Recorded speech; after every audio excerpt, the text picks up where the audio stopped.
అనకాపల్లి జిల్లా సబ్బవరం మండలం బంగారమ్మపాలెం గ్రామంలో కోదండ సీతారామాలయంలో ధ్వజస్తంభం ప్రతిష్ఠ మహోత్సవ కార్యక్రమం వేద పండితులతో శాస్త్రయోక్తంగా జరిగింది. గ్రామ సర్పంచ్ దాడి లావణ్య, త్రిమూర్తుల కన్న నాయుడు, ఎంపీటీసీ రాపేటి అరుణారాము, గ్రామ పంచాయతీ పెద్దలు, ప్రజల సహకారంతో జరిగిన ఈ కార్యక్రమంలో స్వామివారి దివ్యనామ సప్తాహం, 163 గంటలు అఖండ వామ యజ్ఞం, వేద మంత్రోచ్చరణల మధ్య వైభవోపేతంగా జరిగాయి. ఈ ధ్వజస్తంభ నిమిత్తం అయ్యే ఆర్థిక సహాయాన్ని ఎంపీటీసీ రాపేటి రాము అందజేశారు. రాపర్తి జగదీష్ బాబు గురుదేవ చారిటబుల్ ట్రస్ట్ వారి ఆధ్వర్యంలో ఈ నెల 6 నుంచి 15వ తేదీ వరకు దిగ్విజయంగా ధ్వజస్తంభ ప్రతిష్ఠ కార్యక్రమాలు జరగనున్నాయి.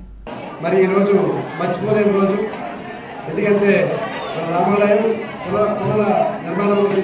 సుమారు 10 నెలల కాలంలోనే మరి సుమారు 50 లక్షలు దాతల విరాళాలతో మరి అనేక అభివృద్ధి కార్యక్రమం మన రామాలయం చక్కగా జరిగిందంటే మరి ఈరోజు ఎంతో అదృష్టంగా భావించుతూ మరి అలాగే అభివృద్ధితో పాటు మరి ఇప్పుడు 7 రోజులు కూడా సప్త ఏకావల్లిది మన మంగళపాలెం వాస్తవులు గురుదత్త చారిటబుల్ ట్రస్ట్ జగదీష్ బాబు గారి ఆధ్వర్యంలో, అలాగే యాత్మానం రమేష్ గారు ఆధ్వర్యంలో మరి నిజంగా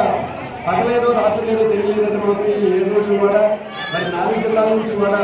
అనేక భక్తి బృందాలు వచ్చి హరే రామ హరే కృష్ణ అనే నామంతో బంగారపాలెం గ్రామం అంతా కూడా మరి నామస్మరంతో అక్కడ వైకుంఠ అయోధ్యలో ఎలాగైతే అంగరంగ వైభవంగా జరిగిందో అటువంటి కార్యక్రమంగా ఈ 7 రోజులు సప్తాహకి చాలా చక్కగా కార్యక్రమం జరగడం, మరి అలాగే మా బంగారపాలెం గ్రామంలో మరి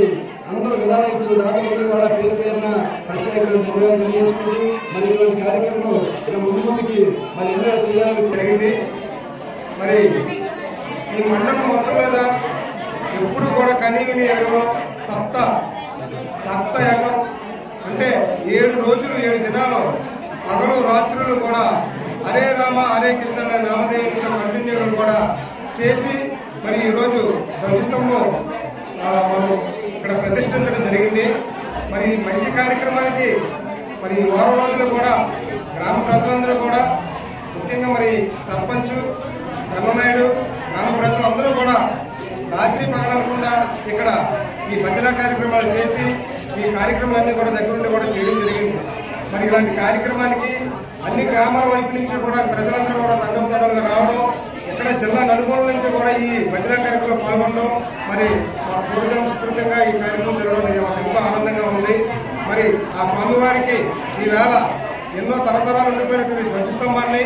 మరి నేను ఎంపీటీసీగా మా ఈ గ్రామ ఎక్స్ సర్పంచ్ ప్రొఫెసర్ నోకరాజు క్రీస్తుశేషులు ఆయన పేరు మీద ఆయన జ్ఞాపకార్థంగా మరి దాన్ని ధ్వజస్తంభాన్ని పూర్తిగా దాన్ని ప్రకటించడం